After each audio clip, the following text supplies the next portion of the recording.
Preste atenção nessas imagens. Uma rua tranquila no interior da Bahia, Brasil. As câmeras de segurança mostram um carro se aproximando devagar. Ele estaciona diante da casa. Uma mulher desce do veículo. A mulher que aparece nas imagens se chama Angélica Godinho. Ela tem 30 anos. Nas redes sociais, Angélica exibia outra versão de si mesma. Roupas caras, frases de efeito, viagens, jantares, uma vida que parecia estar sempre um passo acima das outras. Fora do alcance das câmeras naquele momento, estava o marido, José Vicente, 40 anos. Empresário do ramo de veículos. Dono de loja de carros. Trabalhador, conhecido na cidade, alguém que construiu patrimônio com esforço e era visto como um homem discreto, focado na família. As imagens mostram o carro do casal sendo manobrado. Em vez de estacionar como sempre, ela posiciona o veículo de forma estratégica, deixando espaço livre na entrada. Em seguida, Angélica sai. O portão fica aberto. Esse detalhe é fundamental. Portão aberto não é descuido. É sinal. Poucos segundos depois, outro carro se aproxima. Para do outro lado da rua. De dentro dele, um homem desce. Usa capuz improvisado, roupa simples. Não parece nervoso. Não olha ao redor como alguém que vai cometer um assalto aleatório. Ele entra direto. As câmeras mostram Angélica guiando o homem para dentro da casa. Ela não corre, não grita, não reage. Ela aponta o caminho. Naquele momento, José Vicente estava no banheiro. Tomava banho. Estava completamente vulnerável. Não desconfiava de nada. A rotina seguia normal. Minutos antes, conversava com a esposa como em qualquer outro dia. Enquanto isso, Angélica se afasta. Caminha até o quarto. Fecha a porta. Lá dentro, estão os dois filhos pequenos do casal. Do lado de fora, as câmeras seguem registrando tudo. O homem entra no banheiro. E o que acontece a seguir é puro terror. O homem dispara contra José diversas vezes. Um momento que não deveria ter sido visto por ninguém além dos envolvidos. Mas foi. Porque existe um detalhe que Angélica ignorou. Ela acreditava que aquelas câmeras estavam desligadas. Dias antes, havia cortado os fios do sistema de segurança, certa de que assim eliminaria qualquer registro do que estava prestes a acontecer. O que ela não sabia, ou não se preocupou em confirmar, é que o equipamento possuía bateria interna. Mesmo sem energia, continuava gravando. Quando os disparos acontecem, José Vicente consegue reagir. Mesmo ferido, ele consegue sair do banheiro, atravessar a casa e correr para fora, enrolado apenas em uma toalha. As câmeras externas mostram a fuga desesperada. Ele pede ajuda. Corre pela rua. Tenta sobreviver. O homem armado vai atrás. Em nenhum momento, Angélica aparece tentando impedir.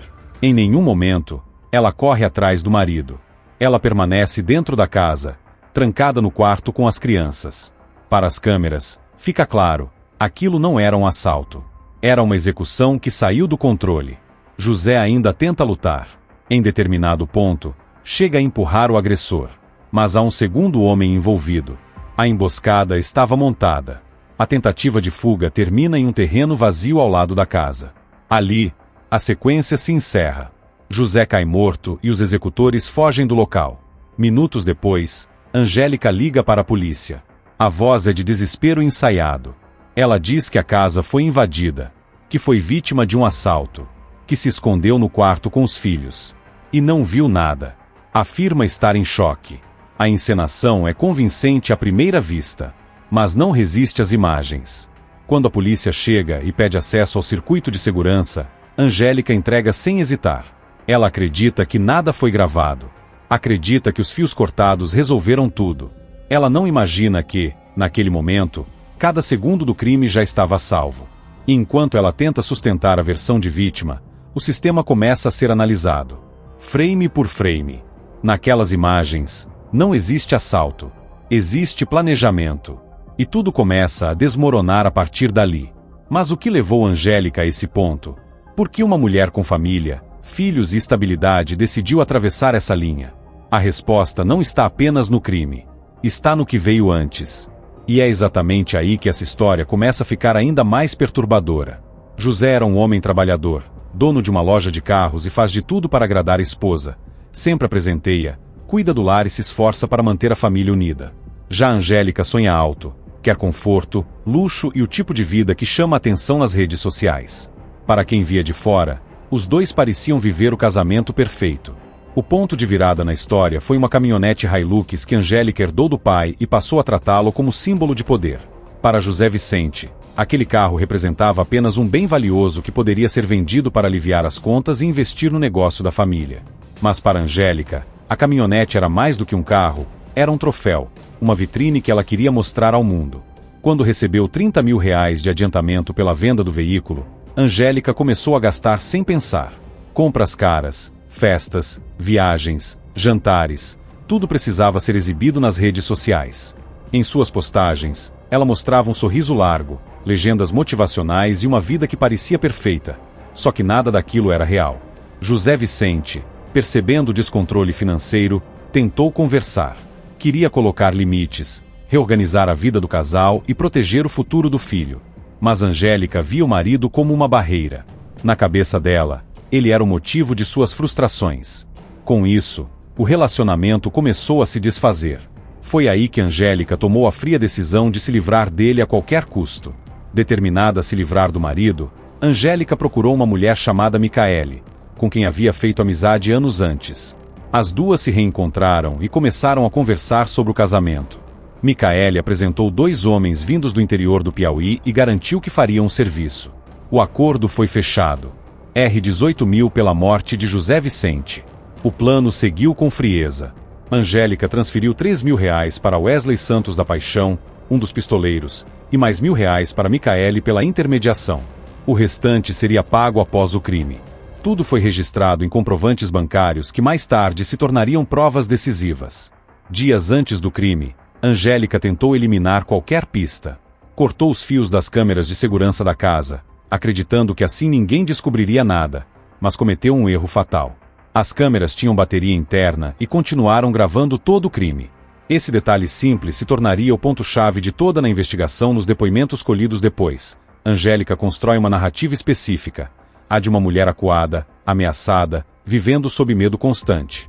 Ela afirma que sofria intimidações frequentes do marido, que se sentia encurralada, que temia pela própria vida. Esse discurso não surge por acaso. Ele é estratégico. Serve como tentativa de explicar o inexplicável e, ao mesmo tempo, suavizar a decisão mais extrema possível. Mas quando os investigadores começam a puxar os fios dessa história, surgem contradições difíceis de ignorar. Não há registros formais de denúncias anteriores. Não há medidas protetivas. Não há pedidos de ajuda documentados. Para alguém que alegava viver sob ameaça constante, o silêncio institucional chama atenção. Isso não invalida conflitos, nem elimina tensões, mas desmonta a ideia de urgência desesperada que Angélica tenta apresentar depois. Outro ponto começa a pesar: o comportamento dela nos dias que antecedem o crime. Conversas, deslocamentos, contatos telefônicos. Nada indica alguém prestes a fugir de um perigo imediato. Pelo contrário, o que aparece é uma mulher que segue sua rotina, que organiza detalhes, que toma decisões frias. Não há impulsividade. A contratação dos executores não acontece de forma improvisada. Há negociação, acerto, logística. Pessoas são escolhidas. Funções são definidas. Um fica no carro. O outro entra. Um executa. O outro dá cobertura.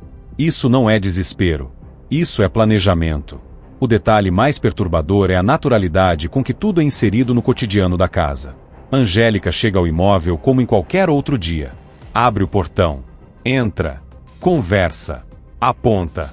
Não há hesitação visível. Não há tentativa de recuo. Ela sabe exatamente onde José Vicente está. No banho. Vulnerável. Isolado. Sem chance de reação imediata. Esse momento é crucial para entender o nível de frieza envolvido. Não se trata apenas de mandar matar. Trata-se de escolher o instante mais conveniente, o mais silencioso, o mais eficaz. Isso exige não apenas intenção, mas cálculo emocional. Quando o plano começa a falhar, quando José Vicente consegue escapar, corre pela casa, sai para a rua, algo muda. O improviso entra em cena. O que deveria ser rápido se transforma em caos. O criminoso persegue, dispara. A luta acontece à vista de qualquer um que pudesse passar. Ali, o controle se perde. Mas a decisão já foi tomada muito antes. E quando os investigadores analisam as imagens das câmeras de segurança frame por frame, a verdade começou a surgir a partir dali. Não há mais espaço para versões alternativas. A narrativa da vítima desmorona quadro a quadro. O que resta é uma mulher confrontada não por acusações, mas por evidências irrefutáveis. Diante disso, Angélica confessa. Mas mesmo a confissão tenta preservar algo, uma justificativa moral. Ela reafirma que agiu por medo, que se sentia ameaçada, que não via outra saída. É a última tentativa de controle da própria história.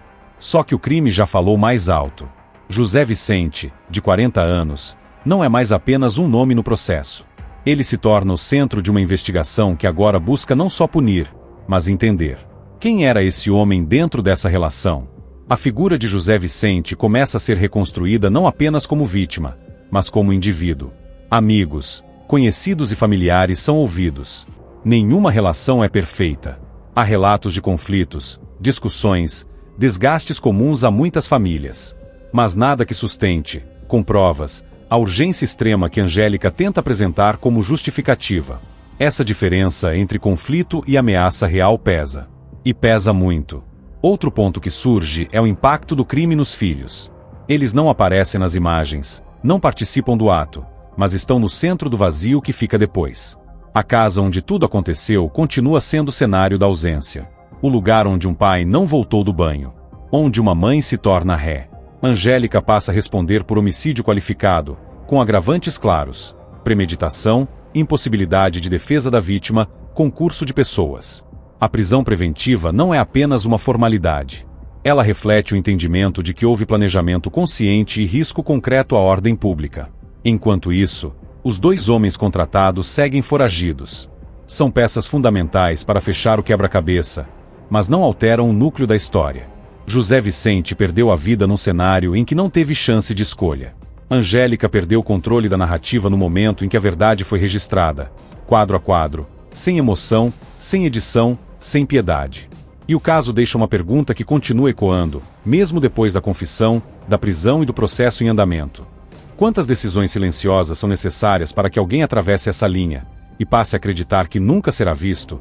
E se você quer acompanhar mais casos de circuito fechado de TV, se inscreva no canal para não perder os próximos. Nos vemos em breve.